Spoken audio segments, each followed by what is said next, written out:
এখনকার সবথেকে বড় খবর, হাওড়ার আমতার নতুন রাস্তার মোড়ে ভয়াবহ আগুন লেগে যায়। একটি প্লাস্টিক কারখানায় ভয়াবহ আগুন লেগে যায়।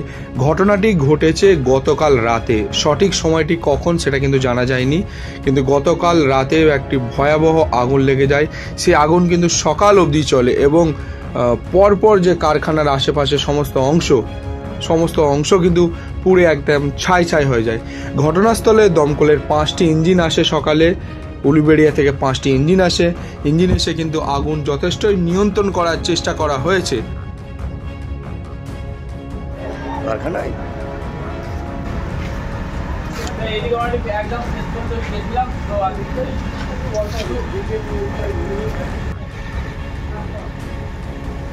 সিকিউরিটি নেই, কিছু নেই, সবই আছে, সবই ব্যবস্থা আছে, এরা সবই দেখে।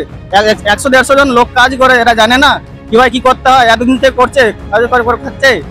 ভুলভাল বললে হয় না, যেটা প্রপার সেটা জানুক, বলুক, তবে বলুক, ঠিক আছে। ভুলভাল তো কাউকে অভিযোগ ফেরার যেটা কারণ না, হ্যাঁ, কারণ মোটামুটি 90% 95% পুড়ে গেছে। ঠিক আছে, যা আছে সামনের দিকে যত ছিল সব পুড়ে গেছে। 1টা-1.5টা থেকে আগুন লেগেছে, লাগার পর থেকে সবই হয়ে গেছে। এটা অ্যাপ্রক্স আমাদের জানা নেই। ঠিক আছে, ওদের গুণিন আমরা নেভাতে ব্যস্ত ছিলাম, আমাদের নিজেদেরই এর ব্যাপার, তো কিন্তু আমরা নেভাতে একটু ব্যস্ত ছিলাম বলে ওদের জানিনি।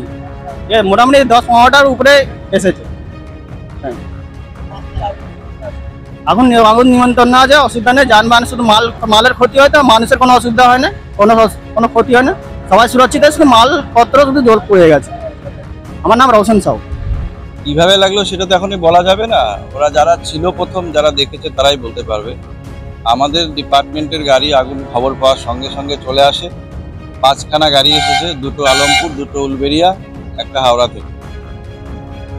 আগুন এখন তো নিভে গেছে, পুরোটাই কন্ট্রোল।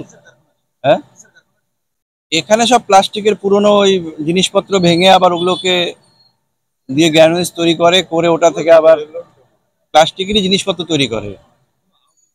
না, কোনো আহত কেউ নেই। প্রায় 1টা 40-এর দিকে, তাই তো 1টা 40-এর সময় আমাদের কাছে খবরটা আসে। পুরোপুরি নিভেই গেছে, এখন ড্যাম্পিং ডাউন চলছে 5টা। আমি Ranjan Kumar Ghosh, divisional fire officer Howrah, আর আমার সঙ্গে রয়েছে ওসি আলমপুর হরিসাধন সিট।